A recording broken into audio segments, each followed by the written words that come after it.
हम इस प्लांट्स की जो ये लीव्स है इनको देखते हैं। ये किसकी है? ये बनियान। इसमें देखो ये पत्तियां कितनी लंबी बड़ी हैं, हरे रंग की हैं और लचीली हैं। तो ये पौधा कैसे वातावरण में पाया जाता है जहाँ पानी की बहुत ज्यादा अधिकता भी नहीं होती है और बहुत ज्यादा कमी भी नहीं होती है। इसके साथ में ये वाले जो लीव्स आप देख रहे हो, ये किसकी बताओ लीव्स हैं? झाड़ी की। ये प्लांट ये कहाँ पाया जाता है? डेजर्ट में, रेगिस्तान में। तो वहाँ इसमें कुछ ऐसे चेंज आते हैं ताकि ये रेगिस्तान में आराम से रह सके, डेजर्ट में। तो पत्तियां इसकी छोटी छोटी हो जाती है साइज में, ताकि ट्रांसपायरेशन कम हो। पत्ती जितनी छोटी होंगी ट्रांसपायरेशन उतना ही कम होगा, वाष्पोत्सर्जन उतना ही कम होगा। कुछ पत्तियां कांटों में बदल जाती हैं ताकि इनकी संख्या कम हो, क्योंकि रेगिस्तान में बड़ी मुश्किल से इनको वाटर अवेलेबल होता है और जितना कम लॉस होगा वाटर का उतना ही ये आराम से रह पाएंगे, जिंदा रह पाएंगे। अगर वाटर का लॉस ज्यादा करेंगे इसी तरह से जो प्लांट्स जहाँ ठंड बहुत ज्यादा पड़ती है, बर्फ पड़ती है, जैसे जम्मू कश्मीर है, वहां पर जो पौधे होते हैं उनका साइज कोनिकल साइज का होता है, शंकु आकार का, ताकि बर्फ गिरे तो फिसल जाए। तो ये सारी जो चीजें हैं पौधों में जो अडेप्टेशन है वहाँ वो एटमॉस्फेयर में रहने के काबिल बनाते हैं उसको, ताकि उस वातावरण में आराम से वो जिंदा रह सके। And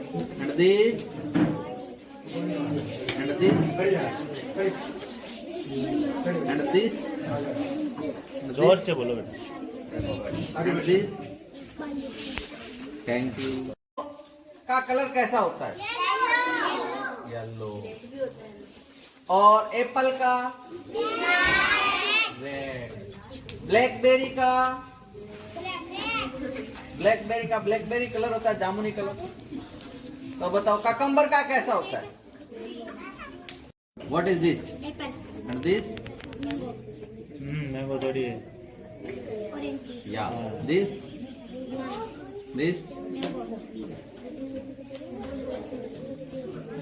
grapes. दिस हमारे पास में मान लो छोटा कोई बर्तन है और वो दो बर्तन हैं, दोनों बच्चों को अलग अलग दे दिए। एक बच्चे से तो कहा कि बेटा इसमें रुई भर लाओ, रुई बोतल जानते हो, रुई। एक बच्चे से तो क्या कहा गया कि इसमें क्या भर लाओ? रुई भर लाओ। तो बच्चा जाके रुई भर लाया। और कोई दूसरा बर्तन किसी दूसरे बच्चे को दिया सेम उसी साइज का, और उससे ये कहा कि बेटा तू इसमें मिट्टी भर ला, सॉइल भर ला, है ना। तो दोनों बच्चे ले आए। अब मुझे एक बात बताओ, कौन से वाले बच्चे के बर्तन में ज्यादा वजन होगा? सॉइल। साइज तो दोनों का बराबर ही है, दोनों बराबर साइज के हैं, दोनों को ऊपर तक भर रखा है, लेकिन वजन किसका ज्यादा है? मिट्टी का, सॉइल का। तो मिट्टी की डेंसिटी ज्यादा है किससे? रुई से। समझ रहे हो? एक बात, अब जिस पदार्थ की, जिस सबस्ट्रेट की डेंसिटी ज्यादा होती है वो पानी के अंदर डूबता है, और जिस सबस्ट्रेट की डेंसिटी कम होती है वो पानी में ऊपर तैरता है। अब ये तो एक सिंपल सी बात है। आर्किमिडीज नाम के एक साइंटिस्ट हुए हैं, उन्होंने ये सही सिद्धांत दिया कि कोई वस्तु, अब क्या पता चले कि किसकी डेंसिटी कम है किसकी ज्यादा है? ऐसे हाथ में लेने से कैसे पता लगे? सही नहीं पता चलता कि किसकी डेंसिटी कितनी है। तो उन्होंने जो तरीका बताया वो ये तरीका है कि मान लो हमने एक पानी से पूरा भरा हुआ, जैसे कि कौन सी चीज डूब रही है कौन सी चीज तैर रही है, जो बराबर बराबर भी विस्थापित कर दिया तो वो तैरे। तो पत्थर। अब पत्थर को इस बाल्टी में डाला मैंने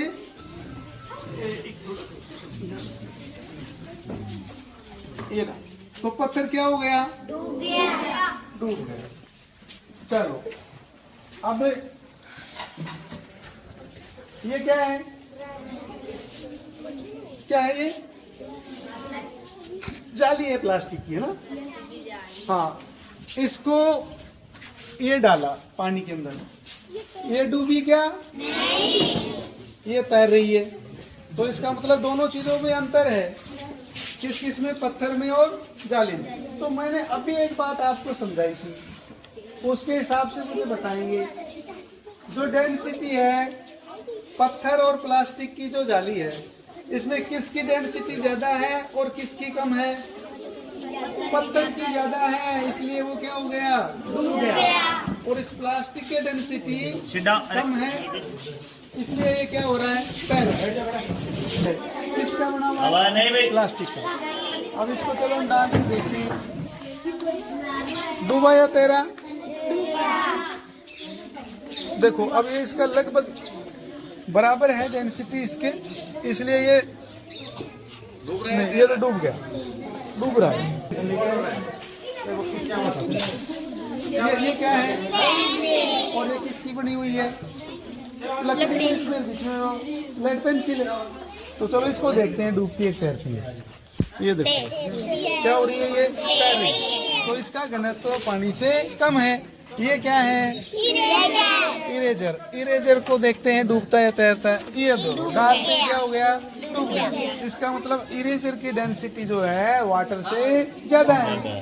तो बात सीधी सी हो गई कि जिसकी डेंसिटी उस लिक्विड से ज्यादा है वो तो डूब जाएगा, और जिस पदार्थ की डेंसिटी जहाज रह गया अपना ना, इसको देखते हैं। ड्राइंग बॉक्स सही है, देखते हैं डूबा और बनियन है ना। अब ऐसा एक पौधा और होता है ना, इसको बोलते हैं अपन पीपल। उसका भी पत्ता ऐसा ही चौड़ा होता है, तो इसका पत्ता चौड़ा होता है। क्या अनुकूलन है इसका? हाँ, क्या बात? खड़ा हो गया।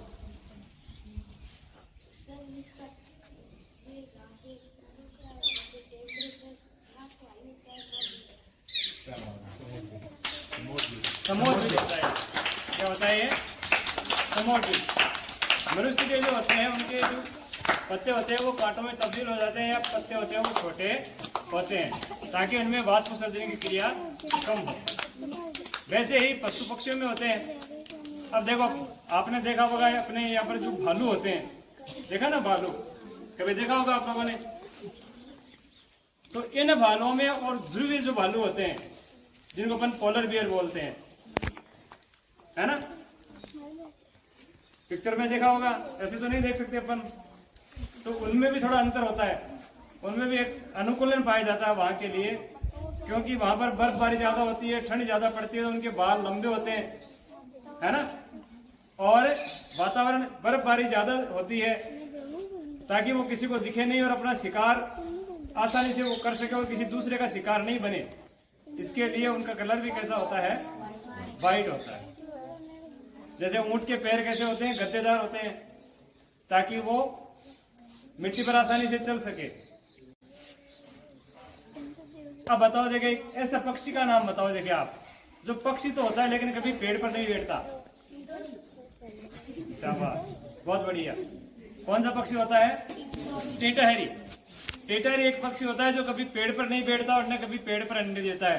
क्या कारण है इसका? बच्चों, आज जैसे कि शनिवार एक्टिविटी जिसमें आपको पौधों के बारे में बताया गया, डेंसिटी के बारे में बताया गया, तो मैं भी थोड़ा सा आपको पौधों के बारे में बताऊंगा। अमूमन अपन देखते हैं घरों में पौधे लगाते हैं, ठीक है, और नर्सरी जाकर के कोई सा भी पौधा उठा करके अपन ले आते हैं और लगा देते हैं। लगाने के 1 या 2 महीने बाद वो पौधा या तो ग्रोथ नहीं करता या वो जल जाता है। तो अपने को क्या करना चाहिए कि कौन से पौधे अपने को लगाने चाहिए जो अपने पर्यावरण के अनुकूल हो। जैसे यहाँ का क्लाइमेट कैसा है? गर्म है ना, तो यहाँ पर ऐसे पौधे लगाएं जो अपने इस क्लाइमेट को सूट करें। तो ऐसे पौधे कौन से होते हैं? जैसे मैं फलदार पौधों की बात करूं तो उनमें आप खट्टे फल वाले जो पौधे होते हैं उन पौधों को आप लगा सकते हैं। नींबू लगा सकते हैं, संतरा लगा सकते हैं, ठीक है। और अगर आपके यहाँ पर पानी की कमी है तो जिसमें कांटे वाले पौधे, जिसमें आप झाड़ी बेर होते हैं, बड़े आकार के थाई एप्पल जिसे कहते हैं, वो लगा सकते हैं। कहने का मतलब अपने क्लाइमेट के अकॉर्डिंग अगर आप प्लांट्स लगाते हैं तो आपके सक्सेस होंगे। और अपन यहाँ पर जैसे मैं सुबह छठी क्लास से बात कर रहा था कि बच्चे पूछ रहे थे कि आम का पौधा लगा दिया, उसके फल नहीं आता, उसकी ग्रोथ नहीं होती, तो उसका कारण क्या है? क्योंकि आम का अपने यहाँ पर क्लाइमेट नहीं है, तो वो पौधा तो लग जाएगा लेकिन न तो उसके फल आएंगे और न ही वो ज्यादा ग्रोथ कर पाएगा। तो इसलिए मेरा तो आपसे यही सुझाव रहेगा कि आप जो भी अपने क्लाइमेट के हिसाब से जो भी प्लांट्स हैं वो लगाएं और निश्चित रूप से आपको उसके फल भी मिलेंगे, छांव भी मिलेगी और आप उससे और चीजें भी जो ऑक्सीजन वगैरह अपन प्राप्त करते हैं वो भी आपको उस पौधों से मिलेगी। तो निश्चित रूप से आपको ज्यादा से ज्यादा प्लांट्स आपको लगाने चाहिए और सभी बच्चे मैं ऐसे उम्मीद करता हूँ बच्चों के साथ टीचर से भी कि वो भी ज्यादा से ज्यादा प्लांट्स अपने यहाँ पर्यावरण में लगाएं। धन्यवाद।